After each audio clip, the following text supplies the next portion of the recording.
come out today with a burden in my heart to pray and to prophesy on you. We will be speaking on the topic, a voice from the lion's den. A voice from the lion's den. Let's pray. Lord Jesus, I ask that you help me fulfill the reason why you brought me out. Speak to somebody. Bring out somebody today in the lion's den. I ask in Jesus' name. Amen. Let me quickly read from Daniel chapter 6. Daniel chapter 6, I will read from verse 16 to verse 23.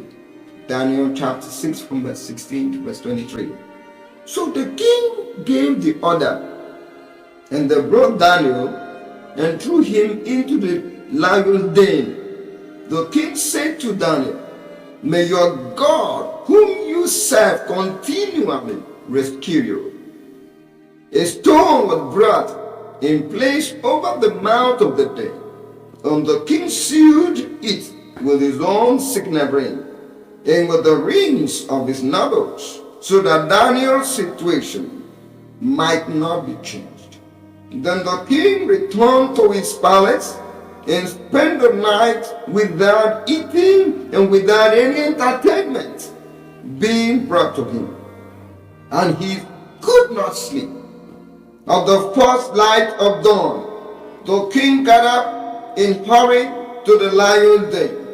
When he came near the den, he called to Daniel in an anguished voice, "Daniel, servant of the living God, it's your God, whom you serve continually, been able to rescue you from the lions?" Daniel answered, "O king, live forever. My God sent his angel, and he shut the mouth of the lions. They have not hurt me, because I was found innocent in his sight. Nor have I ever done any wrong before you, O king." The king was overjoyed and gave orders to lift Daniel out of the den. And when Daniel was lifted from the den, no wound was found on him, because he had trusted in his God. Hallelujah. God is God. A voice from the lion's den. A voice from the lion's den. A voice. Daniel was one of those Jews that were lifted, evacuated by Nebuchadnezzar from Jerusalem down to Babylon. And from the onset, Daniel made up his mind that he was going to live for his God. And you may know the story. Down through the line, at the time, he found favor in the sight of the king. He passed through King Nebuchadnezzar. He passed through Belshazzar. It was now the turn of King Darius. In the days of King Darius brought out 120 people, leaders, administrators. Among the 120, he brought out 3 governors. And among the 3 governors, he set up Daniel to be a head of them.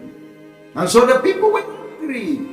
119 enemies turned against one man. How many enemies do you have as a child of God? How many enemies do you have? Daniel had 119 enemies. They said he can never survive it. We must bring him down. We must destroy his career. We must destroy his ambition. We will kill him. And they went to King Darius because they knew where they would get Daniel. In obedience to his God. Daniel does not joke with going to church. Daniel does not joke with prayers. He doesn't play with his consecration to his God. They know we will get him there. Let's stop him from praying to his God. And they made the king to pass a decree that for 30 days nobody should pray to any other thing except the king. And the Bible said when Daniel knew that the decree was signed, he made up his mind that he would open his window to Jerusalem. Because when King Solomon dedicated the temple, he said to God, "Where an Israelite will stay and open towards this temple, hear him." So that day when the deed was done, he opened as I prayed. And the Bible said that an order was given that Daniel be brought and be thrown into the lion den. He was thrown into the lion den. As if that was not enough. When have they ever had that lion has refused to eat? They brought a stone, very mighty stone, and all that they did so that his situation will not be changed. Is there anything or passing through now that looks like a lion den? Do you have enemies surrounding you that look as if you can't breathe the next day? As if you can't see the end of this year? Does it look like your husband's house has become a lion den? Has the people you are married to become a lion den? Has the place, the office where you are working, has it become a lion den? People are reasoning against you in your family. Hear the word of God today as a burden, because somebody will come out of the lion den. The Bible said that was king, but the king could not see because of Daniel's commitment to his God and to the service to the king. That day came. That day came. The following morning, the king rushed to the lion den. And he cried out, calling Daniel. He has never heard that anybody has spoken out of the lion den after 24 hours. That was the first person in history to survive the lions. Because if God be for us, no one can. If God be for you, that's what the king said. Oh, Daniel, servant of the Most High God, is your God whom you serve, has he been able to deliver you? What church? Which church do you go? I said, oh, you are just a church goer. Is your God whom you serve, is he able to deliver you? And that said from the lion den, oh my God, a voice from the lion den. The king was astonished to hear a voice from the lion den. Hungry lions could not eat up Daniel because God of heaven came down and quieted the lions. I speak to you today that the power of God will quiet every lion reasoning against your career, reasoning against your pregnancy, now reason against your marriage, now reason against your job, now reason against your Christian life. I command those lions to be silent. You are going to be the next voice. I will be speaking from the lion's den. And the Bible says the king gave a command, and Daniel, there was no wound on his body. There was no wound on his body because he trusted in his God. Do you have a God? Do you trust in your God? You are coming out of that lion den. You are coming out of that suffering. You are coming out of that plot that the wicked have plotted against you. I know another person. In Genesis chapter 45, there was this comment from Jacob. Jacob said in verse 28 of Genesis chapter 45, he said, I said, I am convinced my son Joseph is still alive. I will go and see him before I die. In chapter 37, they told him that Joseph had been eaten by animals.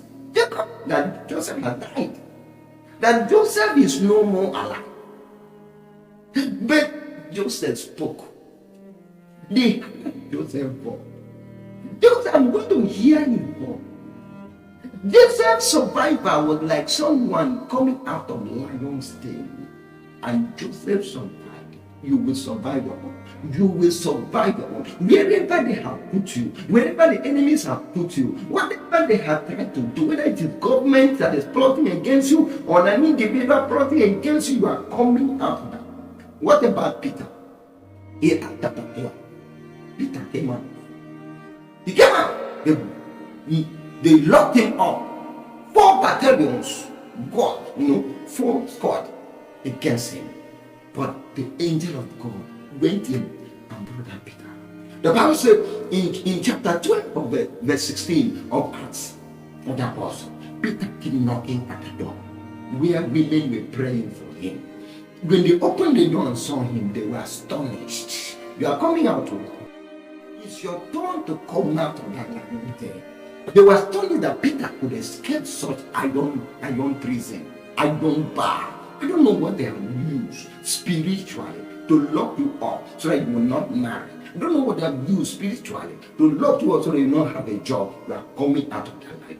I prophesy to you, you are coming out of that life by the power in the resurrection of Jesus Christ, by the power of the Holy Ghost upon my life. I command, come out of that lion's den, come out of that lion's den, in the name of Jesus Christ. Come out and survive now. I'm praying for you now. Come out and survive now. Come out and be what you're supposed to be. The Lord is with you now. Come out in the name of Jesus Christ. Amen.